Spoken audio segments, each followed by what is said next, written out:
안녕하세요. 그냥휴입니다. 오늘은 환율 이야기를 좀 해보려고 하는데요. 최근에 BOJ에서 엔화 개입에 들어왔다라는 얘기가 나오고 중국에서는 또 통화 전쟁을 시작하는 것 같다라는 이야기가 나와서 어떤 배경이 있는지를 설명드려 보도록 하겠습니다. 오늘은 어떤 이야기부터 시작할까 하다가 우리 옛날에 영국 이야기부터 시작해보면 어떨까 싶어요.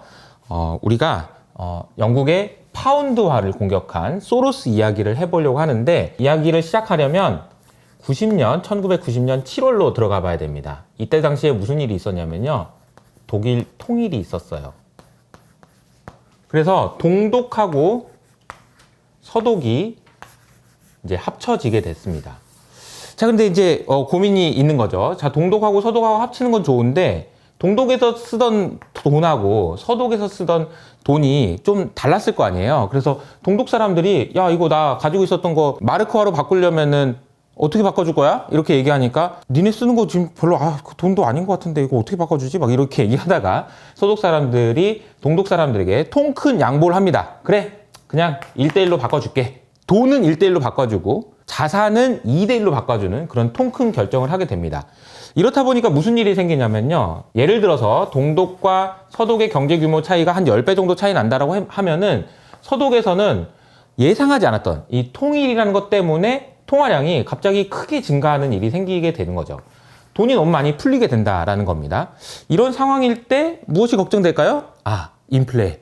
돈이 너무 많이 풀리면 인플레잖아 라는 생각이 들 수밖에 없는 거고요. 그러다 보니까 독일에서는 금리를 크게 올리는 그런 결정을 하게 됩니다. 인플레를 잡기 위해서요. 자, 그럼 금리를 올리면은 그 나라의 통화인 마르크화는 어떻게 됐을까요? 마르크화 환율이 금리에 따라서 올라갈 수도 있고요. 혹은 경제가 망가져서 환율이 약세가 될 수도 있었을 겁니다. 야, 그러니까 이제 얘네들 동독이랑 서독이랑 합쳐지고 막 통화량은 늘어나고 얘는 금리는 올리고 그러면 경제는 망가져가지고 환율이 약세가 될 수도 있겠다라는 생각을 하고 있었는데, 아니나 다를까 반대 현상이 일어났죠. 야, 니네들이 이렇게 합친 거 보니까 니네 잘 될 것 같다. 경제 오히려 좋아지는 거 아니야? 라고 하면서 마르크화 환율이 크게 급등하게 되는 현상이 나타납니다. 근데 이 현상을 이해하기 위해서는 당시에 있었던 ERM이라는 제도를 알아야 되는데요. 정확하게는 이해하지 못하시더라도 우리가 지금 알고 있는 유로화로 독일과 프랑스, 영국, 이탈리아가 쓰던 통화를 다 합치기 전에 전 단계로 독일이 쓰고 있던 마르크화를 기준으로 마르크화 대 파운드화는 얼마, 마르크화 대 프랑은 얼마, 이런 식으로 딱 고정시켜 놓는 환율 제도를 의미하는데요. 이 시스템 안에 영국도 포함되어 있었습니다. 자, 근데 영국은 당시에 경제 상황이 그렇게 썩 좋지 않았어요. 그래서 금리를 내려서라도 경기 부양을 해야 되나 어쩌나 이런 고민들을 하고 있었습니다.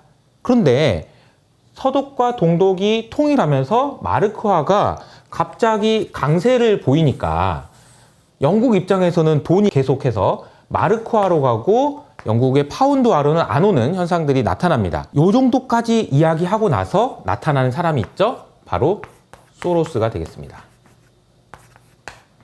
소로스에게 얼마 전에 엔비디아를 팔았다고 해가지고 제가 소개해드렸던 드러큰밀러가 40대 청년일 당시, 저랑 나이가 비슷했을 것 같아요. 소로스한테 갑니다. 소로스 형, 이 상황 보세요. 영국은 지금 ERM에 들어가 있어서 마르크화가 강세가 되는 만큼 울며 겨자 먹기식으로 파운드화를 강세로 만들어야 되잖아요. 근데 지금 영국 경제가 너무 안 좋잖아. 그러니까 파운드화는 약세가 되지 않겠어요? 우리 파운드 약세에 한번 베팅을 해봅시다 라고 이야기를 한 거죠. 소로스가 들어보니까 괜찮은 조건인 것 같아요. 그래서 이 소로스가 이런 결정을 내립니다. 파운드를 팔고요, 마르크화를 삽니다. 그리고 재밌는 거는 이렇게 샀다라는 것을 온 동네방네 소문을 내요. 야, 나 이렇게 했는데 따라올 사람, 이거 상황 봐봐. 얘네가 만약에 영국이 이걸 막기 위해서 금리를 올리잖아? 그럼 경제가 박살나서 파운드가 또 약세가 될걸? 근데 가만히 있으면 파운드화는 약세가 될 거야. 해볼만 하지 않아? 그러면서 파운드와 매도, 마르크와 매수를 계속해서 합니다. 돈 빌려서 또 하고, 레버리지 이렇게 해서 또 하고, 또 하고, 야, 너도 와, 나를 따라, 이렇게 하다 보니까 결과적으로는 영국이 1992년 9월 16일이죠. 검은 수요일로 알려져 있는데, 이날 영국이 ERM에서 우리 탈퇴해야 될 것 같아 라고 이야기를 합니다. 그리고 파운드화는 급락하게 되죠. 여기서 엄청나게 팔아제꼈던 소로스는 이렇게 파운드가 낮아졌을 때 싹 삽니다. 높은 가격에서 팔고 낮은 가격에 샀으니까 엄청난 돈을 벌었겠죠? 약 소로스가 10억 불 정도의 이익을 얻은 걸로 알려져 있는데, 우리 돈으로 따지면 대략 한 1조 원이 좀 넘는 정도의 수준이니까 대단하지 않다라고 생각할 수 있지만, 이때가 지금 92년도라는 걸 생각해 보면 벌써 지금 30년 이상 오래된 일이잖아요. 엄청난 돈을 한 방에 벌었다라고 보실 수가 있습니다. 이렇게 소로스가 돈을 챙겨가는 동안 영국 시민들이 부담해야 되는 돈은 이것의 한 3배 이상이 됐다라는 이야기들이 있습니다. 두 번째로는 우리가 중국 이야기를 해보려고 하는데요. 우리 중국 이야기는 2015년으로 가보겠습니다. 2015년에는 무슨 일이 있었냐면요. 크게 3가지 일이 있었는데요. 첫 번째로 옐런 장관이 이제 금리를 올릴 거야. 우리 FOMC에서 금리 올린다. 이런 이야기들을 할 때였습니다. 두 번째로는 세계 경제가 그래서 벌벌벌 떨었어요. 안 좋았습니다. 그리고 세 번째가 더 중요한 일이었을 텐데요. 미국에서 셰일 오일이 생기고 이렇게 계속해서 생산량을 늘리는 걸 본 사우디는 야, 안 되겠다. 그냥 우리도 증산해버려. 라는 이야기가 나오면서 이 결과로 어떤 일이 생겼냐면요. 유가가 100불이었던 것이 25불까지 급락하는 일이 생깁니다. 안 그래도 세계 경제도 안 좋고 금리도 올린다고 그러고 그리고 유가까지 빠지니까 가장 경제에 충격을 많이 받았던 나라는 중국 경제였어요. 중국 경제가 심각한 침체 위기에 빠지게 되고, 이런 상황이 됐는데다가 FOMC에서는 금리까지 올린다고 하니까 이거 어떻게 하지? 중국 부동산 망하겠는데? 이런 이야기들이 나오죠. 자, 이런 상황에서 어떤 일이 벌어질까요? 라고 보니까 이번에는 위안화가 약세가 될 것 같다라는 생각을 하게 되는 거죠. 이때 등장한 사람이 또 소로스입니다. 소로스가 야, 이번에는 위안화다 라고 하면서 위안화를 공격하기 시작했고, 야, 나를 따라와 하면서 몇몇 헤지펀드들이 가세해서 위안화 약세에 베팅하는 시도들을 합니다. 그런데 결과적으로는 실패하게 되는데요. 왜 실패하게 되는지, 영국에서는 성공했던 전략이 왜 중국에서는 실패했는지 크게 3가지로 나눠서 설명드리도록 할게요. 자, 영국과 중국을 한번 비교해 보겠습니다. 우선 뭐가 달랐냐면요. 첫 번째로는 그 정부의 할 수 있는 의지가 좀 달랐던 것 같아요. 의지라는 얘기는 뭐냐면, 영국에서는 ERM이라는, 우리 이제 유로화로 바꾸기로 했잖아. 마르크화에 고정시켜야 돼. 라고 하는 그런 약속을 지켜야 되기 때문에 이 한 손은 묶여 있었던 거죠. 헤지펀드들이 공격하고 있는데 이 손은 묶여 있으니까 이 손으로만 때리니까 안 된다라는 겁니다. 근데 중국은 그런 부담들이 사실상 없었습니다. 두 번째로는 의지뿐만 아니라 능력이라고 할까요? 외환 보유액을 보면은 영국 같은 경우에는 당시에 보유하고 있던 외환 보유액이 440억 불 정도였다라고 알려져 있는데, 중국은 엄청나게 많았어요. 왜냐하면 2015년이잖아요.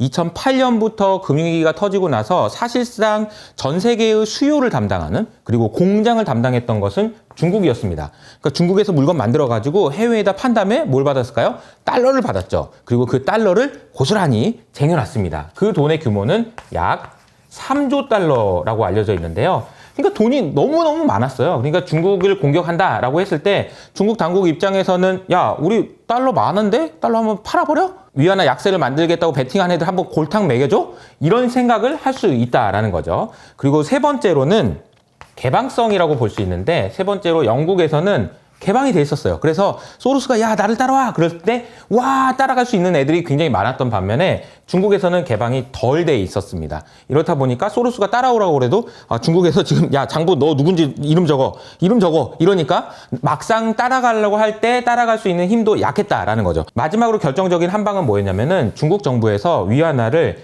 이런 상황이 될 줄 알고 2015년 8월에 그냥 한 방에 약세로 이렇게 한번 보내버렸습니다. 그래서 이 이상은 안 돼! 라고 선언을 해버린 다음에 여기서는 아주 강력한 의지로 막겠다는 의지를 보여줬던 것이 중국과 영국의 차이였다라고 보실 수가 있겠습니다. 오늘 제가 말씀드리려고 했던 것은 일본이었어요. 최근에 일본 BOJ에서 또 엔화에 개입했다라는 이야기가 있는데요. 우리가 엔화를 한번 그림으로 한번 그려볼게요. 1985년 플라자 합의가 있었을 당시의 엔화는 약 250엔 수준이었습니다. 그리고 10년 정도 지난 1990년에는 160엔까지 떨어지게 되죠. 그리고 좀 더 시간이 지나서 2010년이 되면은 거의 70엔 수준까지 또 한 번 하락하게 됩니다. 그리고 이후로는 계속해서 조금씩 올라가다가 얼마 전이었죠? 얼마 전에 160엔을 터치합니다. 이 2024년입니다. 그러니까 최근에 2024년에 160엔까지 올라갔는데 그게 언제였는지를 찾아가 보니까 1990년대에나 있었던 그 환율까지 지금 올라온 상황이라는 거죠. 그래서 많은 곳에서 160엔이 올라가게 되면, 이걸 뚫고 올라가게 되면은 문제가 생긴다라는 이야기가 나오고 있는데 그 이야기가 어떤 의미가 있는지를 설명드려 보도록 하겠습니다. 우선은 첫 번째로요. BOJ에서 얼마 전에 160엔을 찍었을 때 대규모로 개입을 했습니다. 마치 소로스가 파운드화를 공격했을 때 BOE가 했던 것처럼 혹은 중국이 했던 것처럼 일본도 개입을 하게 됐는데요. 개입을 한 것으로 추정되는 돈의 규모가 이틀 동안 약 80조 원 정도 수준이라고 알려져 있습니다. 우리 돈으로 환산하면 80조 원 정도 되는데요. 이 돈으로 뭘 했냐라고 보면은 달러를 매도하고요. 그리고 엔화를 매수한 거죠. 이런 거래를 BOJ가 할 수 있었던 것은 BOJ가 들고 있었던 달러가 있었기 때문입니다. 그 달러를 엔화로 바꿨다라는 건데, 물론 이 개입이 성공을 하게 된다면 다행히 160엔에서 밑으로 이렇게 쭉 내려올 가능성이죠. 이렇게 된다면은 뭐 크게 문제가 없을 것 같아요. 그리고 실제로 제 생각에는 이럴 가능성이 80에서 90% 정도 되는 것 같습니다. 그런데 만에 하나 여기서 다시 환율이 더 올라가게 되는 상황이 된다면 어떻게 될까요? 170, 180 이렇게까지 올라가게 되면 무슨 일이 일어날까를 생각해 보면 물론 가능성은 크지 않은 것 같아요. 저는 한 10% 내외일 것 같은데, 이렇게 된다면 무슨 일이 생기냐면요. BOJ 입장에서 와 이거 80조 엔을 써가지고 이렇게 했는데 이거 더 올라가니까 이거 우리 손절해야 되는 거 아니야? 라는 이야기가 나온다. 그래서 실제로 손절을 한다 라고 생각해 보면 어떤 일이 생길까요? 불과 뭐 며칠도 안 되는 사이에 BOJ에서는 8조 원, 뭐 10%면 8조 원, 혹은 그 이상의 손실을 보게 되는 거고, 이것을 확정하는 거래를 한다라고 하면 어떻게 해야 되겠어요? 달러를 오히려 매수해야 되고, 엔화를 오히려 팔아야 되겠죠? 그러면 달러를 매수하게 되면 환율은 더 올라가게 되는 현상이 생깁니다. 그러니까 사실 이거는 정말 최악의 상황인데, BOJ가 웬만하면 손절을 안 하겠죠. 한 번 더 개입을 하면 개입을 했겠지 손절은 안 하겠지만, 만약에 더 많이 올라가게 돼서 이걸 손절해야 되는 상황이 된다면 이거 좀 모양도 빠지고 여러 가지로 문제가 생긴다라는 겁니다. 그래서 우리가 160엔이 넘어가지 않는 것을 기본 가정으로 하는 이유가 여기 있다라고 보시면 되겠어요.